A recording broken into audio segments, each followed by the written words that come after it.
Hello everyone, welcome to quiz G K 360।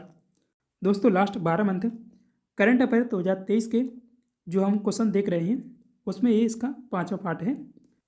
ये जनवरी से दिसंबर तक हैं। सारे क्वेश्चन इंपॉर्टेंट हैं। तो आज का फर्स्ट क्वेश्चन है, 16वें वित्त आयोग के अध्यक्ष कौन बने हैं? तो इसका आंसर है अरविंद पनगड़िया। अरविंद पनगड़िया नीति आयोग के पूर्व उपाध्यक्ष और अभी कोलंबिया यूनिवर्सिटीज में प्रोफेसर हैं। अरविंद पनगड़िया जनवरी 2015 से और अगस्त 2017 तक नीति आयोग के पहले उपाध्यक्ष रहे थे। इसके साथ ही ऋतिक रंजन पांडे को इस आयोग का सचिव बनाया गया है। अरविंद पनगड़िया ने पिछले दिनों G20 मीटिंग के दौरान भारत के शेरपा के रूप में काम किया था। वे एशियन डेवलपमेंट बैंक के पूर्व मुख्य अर्थशास्त्री भी रह चुके हैं। इन्होंने प्रिंसटन यूनिवर्सिटी से अर्थशास्त्र में PhD की डिग्री हासिल की है। देश का पहला डार्क स्काई रिजर्व कहाँ स्थापित किया गया है? तो इसका आंसर है लद्दाख में। लद्दाख के हेनले में देश का पहला डार्क स्काई रिजर्व स्थापित किया गया है, जो रात्रि आकाश के प्राकृतिक सौंदर्य को देखने का सबसे उपयुक्त स्थान बन चुका है। यह रात में तेज कृत्रिम प्रकाश प्रतिबंध है, लिहाजा रात के अंधेरे में आकाश की खूबसूरती देखने को मिलती है। केंद्र सरकार की पहल प्रकाश प्रदूषण को नियंत्रित करने और रात्रि आकाश की खूबसूरती को सहेजने के लिए प्रेरित करती है। 8वीं बार सर्वश्रेष्ठ बैलोन डॉर अवार्ड 2023 से किसे सम्मानित किया गया है? तो इसका आंसर होगा ऑप्शन नंबर सी, ए और बी दोनों। लेकिन 8वीं बार पुरुषों में लियोन मेसी को यह अवार्ड दिया गया है और इनके साथ ही महिलाओं में यह पुरस्कार एताना बोनमाती को मिला है, जो स्पेन से हैं, और लियोन मेसी हैं अर्जेंटीना के निवासी। 2023 में बैलोन डॉर का यह 67वां संस्करण था। सीजन में सबसे ज़्यादा गोल करने वाले 23 वर्षीय आर्लिंग हालैंड ने गार्ड मूलर ट्रॉफी जीती है।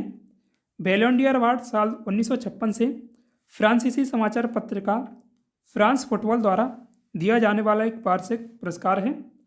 सर्वश्रेष्ठ महिला खिलाड़ियों को यह पुरस्कार 2018 से दिया जा रहा है। यह पुरस्कार सर्वश्रेष्ठ फुटबॉलर को दिया जाता है। एल लुब्रेगाट ओपन 2023 में किस भारतीय शतरंज खिलाड़ी ने ग्रैंड मास्टर का खिताब जीता है? इसका आंसर है वैशाली रमेश बाबू। वैशाली देश की तीसरी महिला हैं जिसने 2500 ELO रेटिंग्स के साथ ये खिताब जीता है। वैशाली और आर प्रज्ञानंद विश्व की पहली भाई बहन ग्रैंड मास्टर जोड़ी बन गई है। वैशाली देश की 84वीं ग्रैंड मास्टर प्लेयर हैं। भारतीय शतरंज खिलाड़ी कॉनेरी हम्पी ग्रैंड मास्टर का खिताब हासिल करने वाली विश्व की सबसे युवा महिला खिलाड़ी हैं। साल 2023-24 के लिए फिक्की का अध्यक्ष किसे नियुक्त किया गया है? इसका आंसर है अनीस शाह को बनाया गया है।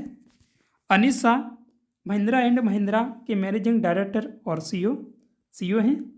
अनीस शाह फिक्की के पूर्व अध्यक्ष सुब्रकांत पांड्या की उन्होंने जगह ली है। फिक्की ने शाह के साथ साल 2023-24 की लीडरशिप के लिए हर्षवर्धन अग्रवाल को सीनियर वाइस प्रेसिडेंट नियुक्त किया है। तमिलनाडु जेल के महानिदेशक कौन बने हैं? तो महेश्वर दयाल बनाए गए हैं। WHO के दक्षिण पूर्व एशिया क्षेत्र की निदेशक कौन बनी हैं? तो ये बनी साइमा वाजिद। साइमा वाजिद बांग्लादेश की प्रधानमंत्री शेख हसीना की बेटी हैं और उनका इसमें कार्यकाल होगा 4 वर्ष के लिए। WHO की स्थापना 1948 में हुई थी और इसका मुख्यालय जेनेवा स्विट्जरलैंड में है। WHO के महानिदेशक हैं टेड्रोस घेब्रेयसस। पहले खेलो इंडिया पैरा गेम्स 2023 में कौन सा राज्य शीर्ष स्थान पर रहा है? इसका आंसर है हरियाणा। हरियाणा ने इसमें कुल 105 पदक जीते हैं। टाइम मैगजीन ने साल 2023 के लिए एथलीट ऑफ द ईयर किसे चुना है? इसका आंसर है लियोन मेसी को। लियोन मेसी यह सम्मान पाने वाले पहले फुटबॉलर हैं। मेसी ने फीफा वर्ल्ड कप 2022 में अर्जेंटीना की जीत में अहम भूमिका निभाई है। 36 वर्षों में अपना पहला खिताब हासिल किया था। अर्जेंटीना टीम ने गुजरात की पहली हेरिटेज ट्रेन को किसने हरी झंडी दिखाकर रवाना किया है? तो इसका आंसर है PM नरेंद्र मोदी। इस ट्रेन के इस टियर को लकड़ी से तैयार किया गया है। 3 कोच वाली यह ट्रेन एकता नगर या केवड़िया को अहमदाबाद से जोड़ेगी। गौरतलब है कि सरदार वल्लभ भाई पटेल का स्मारक स्टैच्यू ऑफ यूनिटी केवड़िया में स्थित है। ग्लोबल रिस्पॉन्सिबल टूरिज्म अवार्ड 2023 किस राज्य ने जीता है? इसका आंसर है केरल राज्य ने। कर्नाटक के बेंगलुरु में इंडिया मैन्युफैक्चरिंग शो 2023 का उद्घाटन किस केंद्रीय मंत्री ने के द्वारा किया गया है? तो राजनाथ सिंह ने इसका उद्घाटन किया था। तीसरी बार सोमनाथ ट्रस्ट का अध्यक्ष किसे बनाया गया है? PM मोदी को इसका अध्यक्ष बनाया गया है। देश का पहला सबसे ज़्यादा कार्गो सवारने वाला पोर्ट कौन बना है? तो ये बना है मुद्रा पोर्ट। ये गुजरात का पोर्ट है। गुजरात राज्य के कच्छ में स्थित अडानी ग्रुप का हिस्सा मुद्रा पोर्ट देश का सबसे बड़ा निजी पोर्ट है। भारत में 13 प्रमुख 200 छोटे और मध्यम अधिसूचित पोर्ट्स हैं। भारत का सबसे बड़ा पोर्ट मुंबई बंदरगाह है, जो देश के पश्चिमी तट पर पश्चिमी मुंबई महाराष्ट्र में स्थित है। सभी आवारा कुत्तों का बातकरण या नसबंदी करने वाला दुनिया का पहला देश कौन बना है? तो ये बना है भूटान। भूटान की राजधानी थिम्पू। मुद्रा नगोल्ट्रम है। लोटे शेरिंग इसके प्रधानमंत्री हैं। दिल्ली के प्रगति मैदान में वर्ल्ड फूड इंडिया 2023 का उद्घाटन किसने किया था? आंसर है नरेंद्र मोदी। गेल और किस कंपनी के बीच प्रोपेन आपूर्ति को लेकर समझौता हुआ है? तो ये हुआ है BPCL के बीच और गेल के बीच। गेल यानी गैस अथॉरिटी ऑफ इंडिया, यह भारत की सबसे बड़ी गैस कंपनी है। गेल की स्थापना हुई थी 1984 में। इसका हेडक्वार्टर है नई दिल्ली में। BPCL यानी भारत पेट्रोलियम कॉरपोरेशन लिमिटेड, यह भारत की दूसरी सबसे बड़ी ऑयल कंपनी है। इसका हेडक्वार्टर है मुंबई महाराष्ट्र में।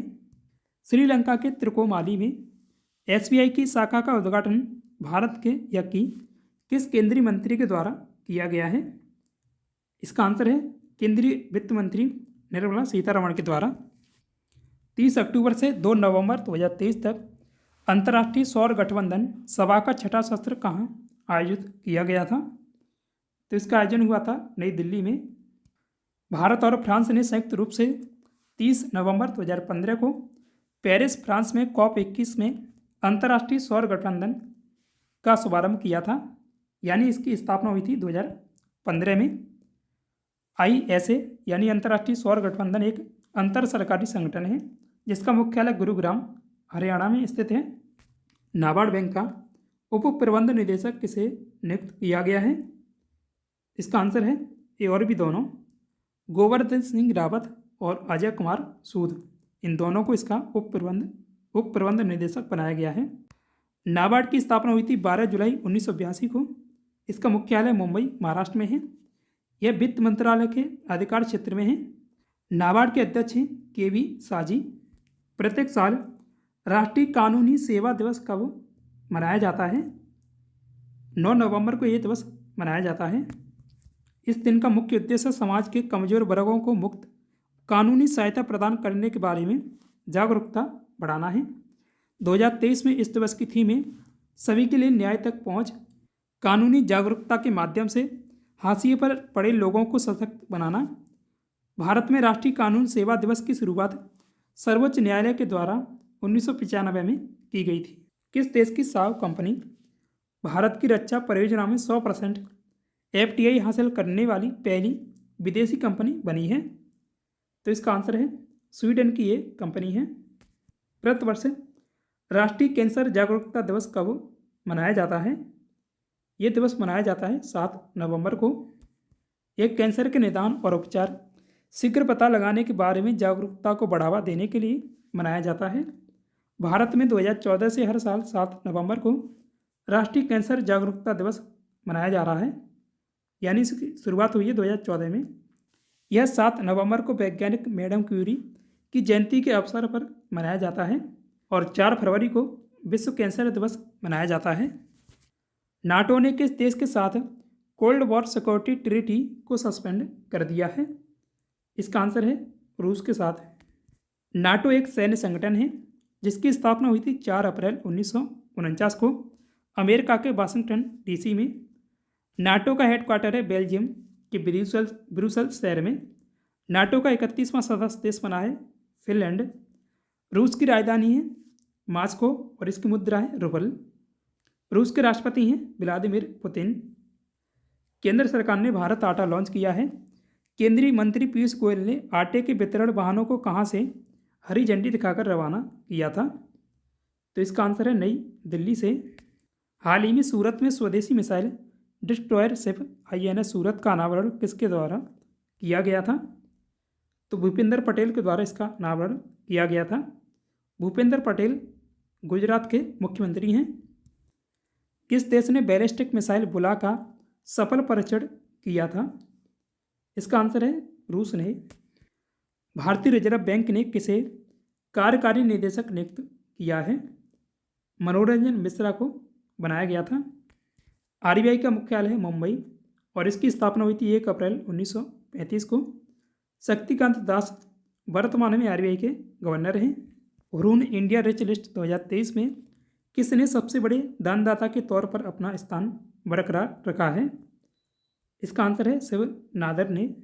इस लिस्ट में HCL के को फाउंडर शिव नादर ने अपनी टॉप पोजीशन बरकरार रखी है।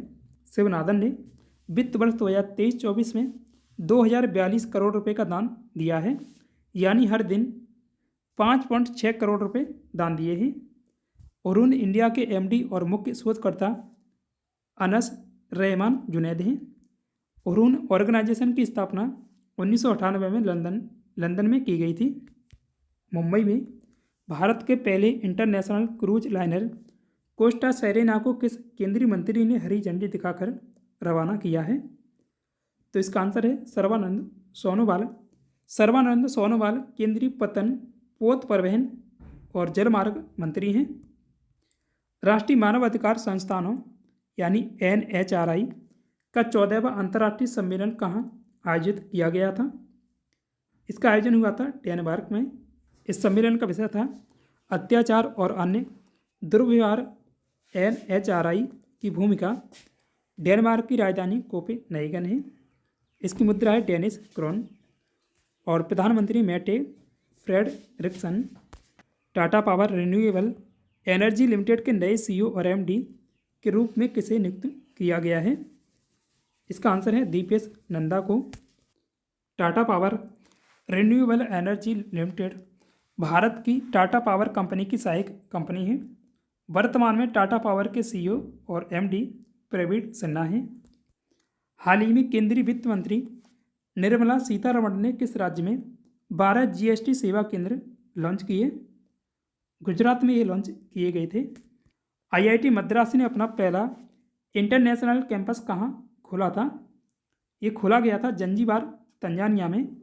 QS एशिया यूनिवर्सिटी रैंकिंग 2024 में कौन सा भारतीय संस्थान टॉप 50 में शामिल है? तो IIT मुंबई और IIT दिल्ली ये दोनों ही टॉप 50 में शामिल हुए थे। करेक्ट आंसर है ऑप्शन नंबर C। इस लिस्ट में IIT बॉम्बे को 40वां स्थान मिला है एशिया में। भारत की यूनिवर्सिटीज़ में IIT बॉम्बे ने टॉप पोजीशन बरकरार रखी है। इस लिस्ट में IIT दिल्ली को एशिया में 46वां और भारतीय यूनिवर्सिटीज़ में दूसरा स्थान मिला है। इस लिस्ट में चीन की पेकिंग यूनिवर्सिटी को फर्स्ट पोजीशन मिली है।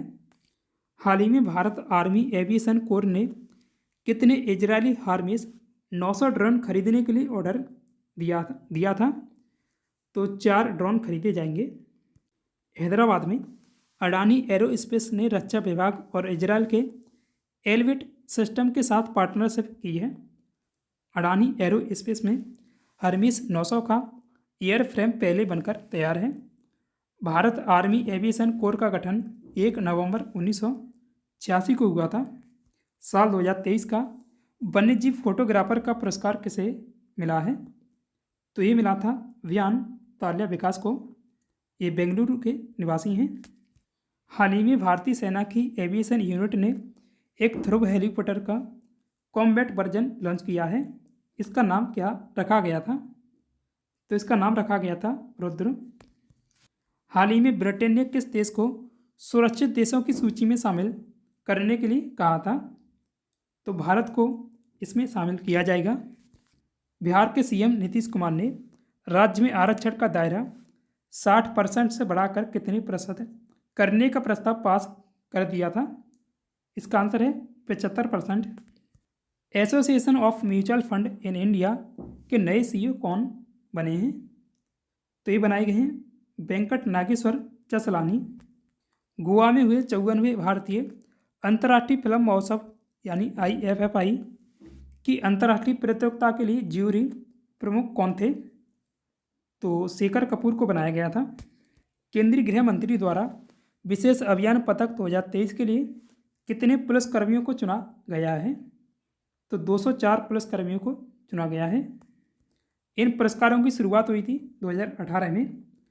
यह पुरस्कार हर साल 31 अक्टूबर को इनकी घोषणा की जाती है। हाल ही में भारत के चेन्नई बंदरगाह से किस देश के व्लादिवोस्तोक पोर्ट तक समुद्री रूट का सफल ट्रायल किया गया था? इसका आंसर है रूस। ऑस्ट्रेलिया और भारत शिक्षा एवं कौशल विकास परिषद की पहली बैठक कहाँ हुई थी? ये हुई थी IIT गांधीनगर में। विश्व सुनामी जागरूकता दिवस कब मनाया जाता है? ये दिवस मनाया जाता है 5 नवंबर को। विश्व सुनामी जागरूकता दिवस 2023 की थीम है लचीले भविष्य के लिए असमानता से लड़ना। यह दिवस पहली बार 5 नवंबर 2016 को मनाया गया था। सुनामी एक जापानी शब्द है जिसका अर्थ है बंदरगाह लहर। यह एक विक्षोभ द्वारा निर्मित विशाल पानी के नीचे तरंगों की एक श्रृंखला है। गंगा उत्सव 2023 के 7वें संस्करण का आयोजन कहाँ किया गया था? नई दिल्ली में इसका आयोजन हुआ था। हाल ही में जारी नाइट फ्रैंक इंडिया इंडेक्स 2023 के अनुसार लग्जरी घरों की कीमतों में बढ़ोतरी के मामले में मुंबई को वैश्विक स्तर पर कौन सा स्थान मिला है? इसको चौथा स्थान मिला है। हाल ही में किस अभिनेत्री को जामिया मिलिया इस्लामिया यानी JMI की ओर से सर्वोच्च सम्मान इम्तियाज जामिया से सम्मानित किया गया था? शर्मिला टैगोर को यह सम्मान मिला था। जामिया मिलिया इस्लामिया यानी JMI भारत के नई दिल्ली में स्थित एक केंद्रीय विश्वविद्यालय है। इसकी स्थापना हुई थी 29 अक्टूबर 1920 को।